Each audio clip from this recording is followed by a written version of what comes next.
Even when you feel low, you can still go. Even when you feel slow, you can still go. Even when there's no hope, you can still go. I never answer to no, man, I still go. Go, go, go, go, go, go, go, go, go. Hai everyone, apa kabar kalian hari ini? Semoga semua dalam keadaan baik dan tidak kekurangan apapun. Pada video kali ini kita akan membahas sebuah kasus kejahatan yang terjadi pada seorang model di mana dia tiba-tiba menghilang setelah tampil di sebuah acara fashion show. Apa yang sebenarnya terjadi? Mari kita langsung saja masuk ke pokok pembahasan video ini.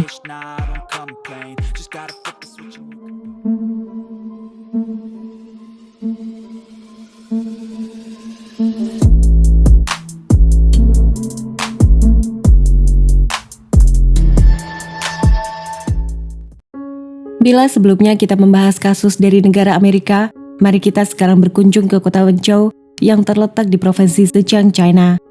Kota yang dikelilingi daerah pegunungan dan berada di dekat pinggir laut ini adalah sebuah kota industri dan pelabuhan dengan jumlah penduduk sekitar 9 juta jiwa.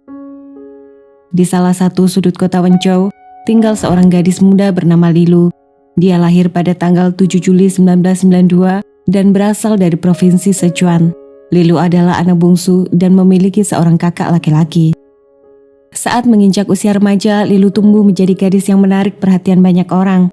Karakter wajahnya yang bagus dengan mata bulat besar, hidung mancung, tinggi tubuh sekitar 173 cm dan badan langsing membuat gadis ini terlihat sangat cantik dan menonjol dibanding dengan teman-temannya yang lain. Oleh karena itu tidak heran, saat duduk di bangku SMA, beberapa tawaran menjadi bintang iklan mulai berdatangan kepadanya. Setelah mendapat restu dari orang tua, Lilu akhirnya mulai menerima tawaran-tawaran yang ada dan dia ternyata sangat menikmati pekerjaan barunya itu.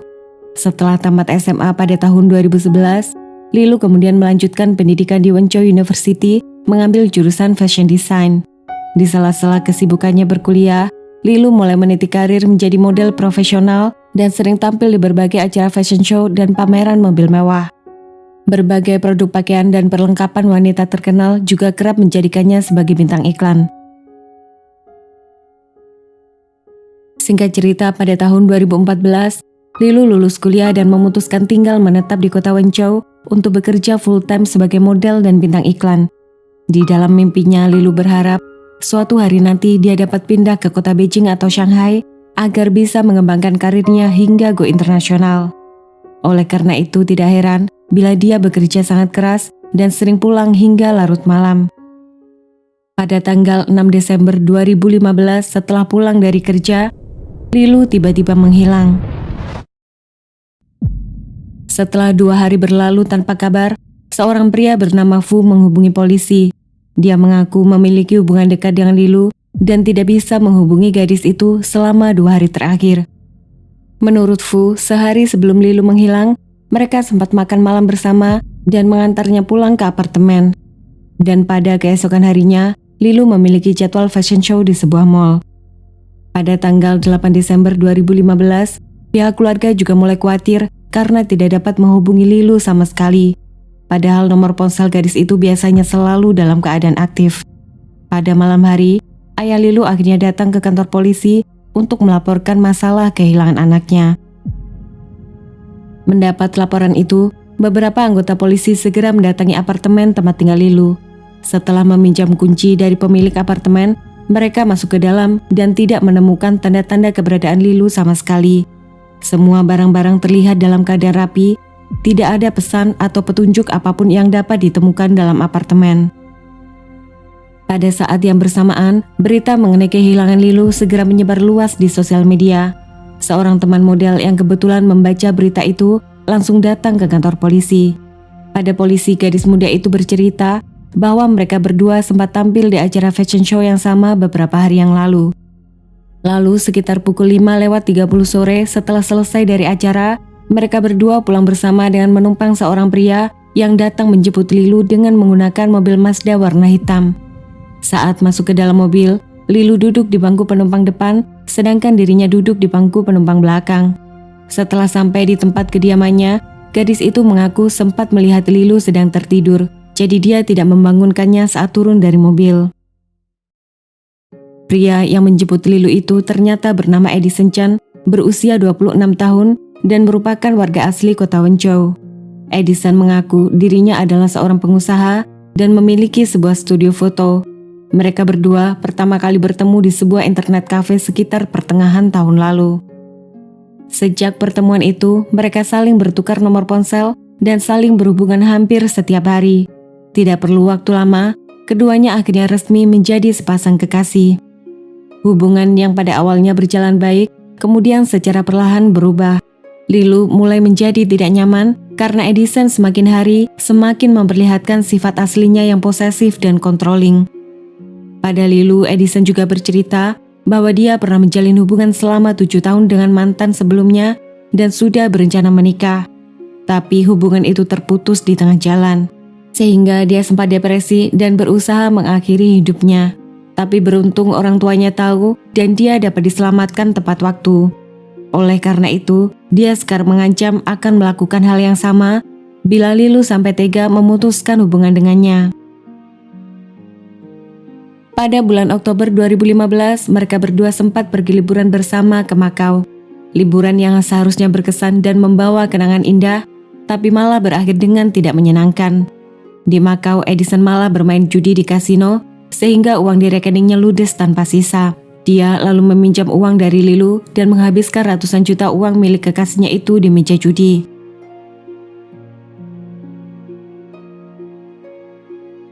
Setelah pulang dari liburan, Lilu bahkan sampai tidak punya uang untuk membayar sewa apartemen tempat tinggalnya.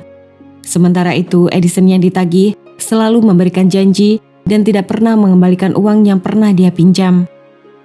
Belakangan baru diketahui bahwa Edison sebenarnya bukan seorang pengusaha.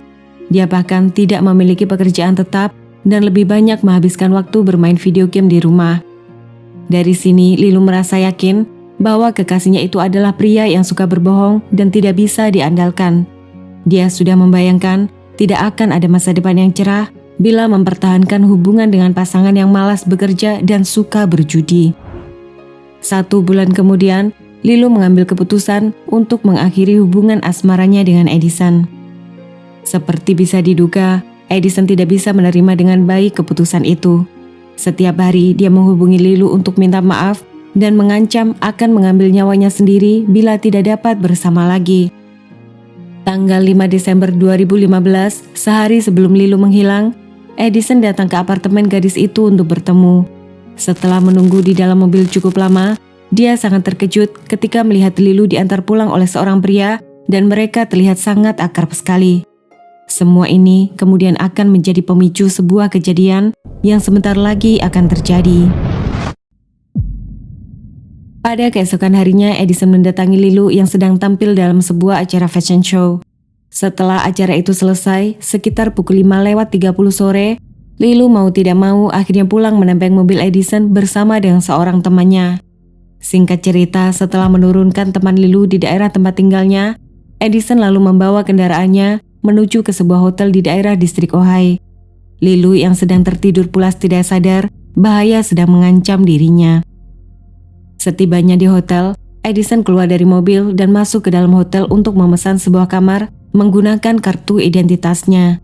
Setelah mendapat kunci kamar, dia kembali ke mobil untuk membangunkan Lilu dan mengajaknya masuk ke dalam hotel. Lilu tentu saja menolak ajakan itu. Dia hanya bisa menangis dan memohon agar dirinya diantar pulang.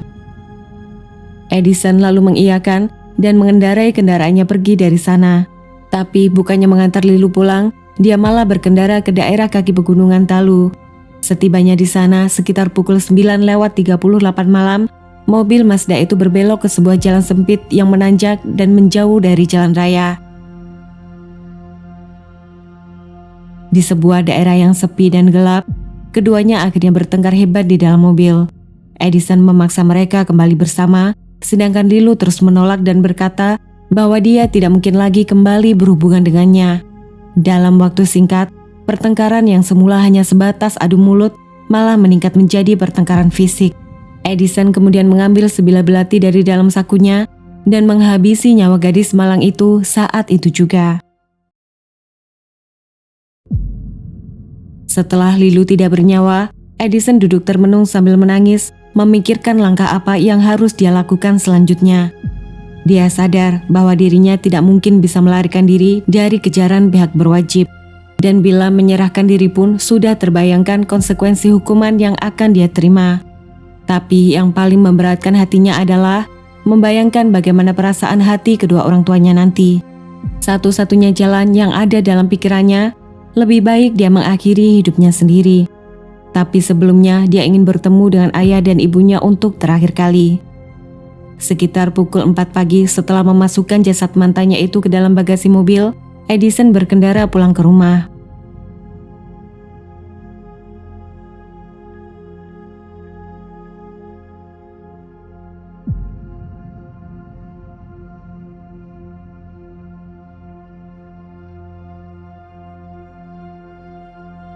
Pada keesokan harinya, tanggal 8 Desember 2015, berita kehilangan Lilu mulai menyebar di sosial media. Edison sadar bahwa dia tidak punya banyak waktu lagi sebelum polisi datang ke rumah untuk menangkapnya. Lalu pada malam hari di tengah hujan lebat, dia kembali mengendarai mobilnya menuju ke tempat sebelumnya. Sesampainya di sana, Edison berusaha membakar batu arang di dalam mobil, tapi usahanya tersebut akhirnya gagal setelah bangku belakang mobilnya malah hangus terbakar. Dia kemudian keluar dari mobil dan berjalan masuk ke dalam hutan untuk naik ke atas puncak gunung. Edison berharap dapat menjumpai sebuah tebing yang tinggi dan curam untuk mengakhiri hidupnya. Tapi berjalan dalam kegelapan malam dengan kondisi hujan lebat tentu saja bukan perkara mudah. Setelah berjalan cukup jauh, Edison akhirnya menyerah, duduk di bawah pohon, dan tidur pulas hingga esok hari. Sementara itu, setelah memeriksa kamar apartemen Lilu tanpa hasil, polisi segera memfokuskan penyelidikan mereka dengan memeriksa rekaman kamera CCTV jalan raya. Dari situ, mereka berhasil mengikuti pergerakan mobil Mazda warna hitam milik Edison sampai ke hotel. Beberapa anggota polisi kemudian ditugaskan datang ke hotel untuk mencari keberadaan Edison. Dari petugas hotel, mereka mendapati bahwa pria itu memang pernah datang 2 hari yang lalu dan menyewa sebuah kamar, tapi kamar itu tidak pernah ditempati sama sekali.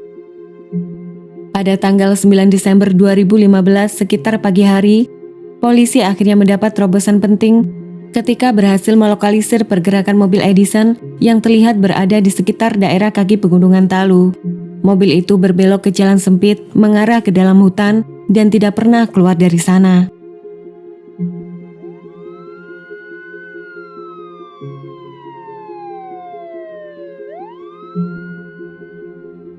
Setibanya di sana, para anggota polisi menemukan mobil Edison dalam keadaan kosong, tidak ada siapapun di dalam mobil itu.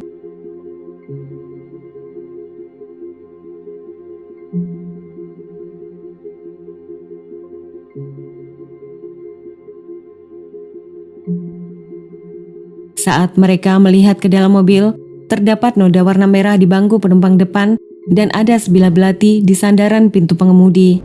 Sedangkan bangku penumpang belakang sebagian dalam keadaan hangus dan terdapat banyak bekas batu arang yang pernah dibakar. Ketika membuka bagasi mobil, mereka akhirnya menemukan Lilu dalam keadaan sudah tidak bernyawa.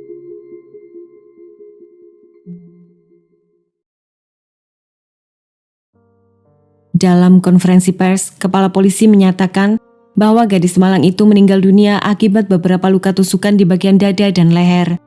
Di bagian wajah dan tangannya juga terdapat luka memar, menandakan Lilu sempat melakukan perlawanan sebelum meninggal.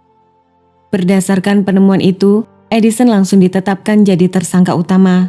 Pihak kepolisian segera menurunkan bantuan udara untuk mencari keberadaan tersangka yang diyakini masih berada di daerah sekitar sana.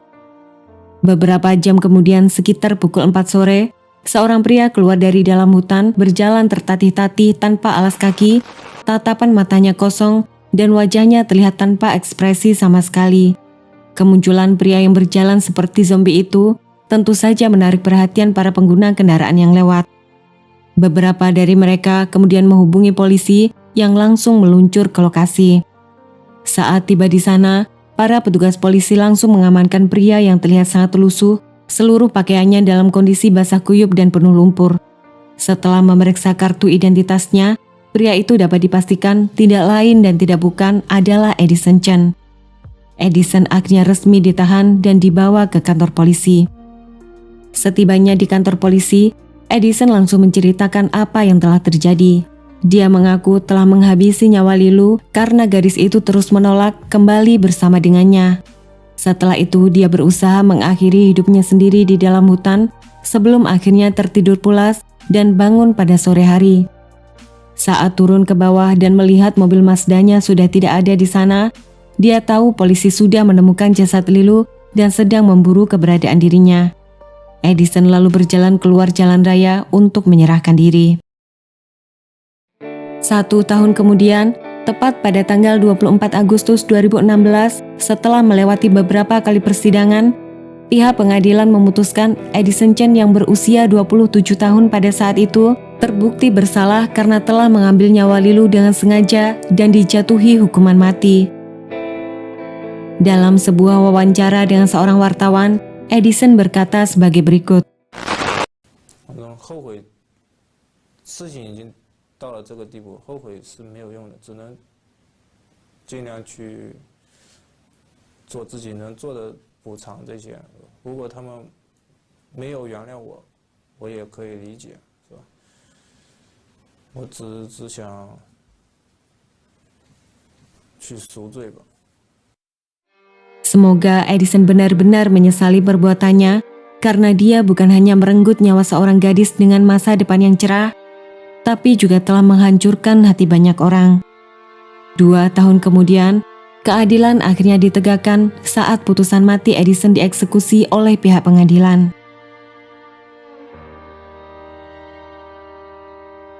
Oke everyone, sampai di sini dulu cerita kali ini. Terima kasih sudah menonton. And see you on the next one.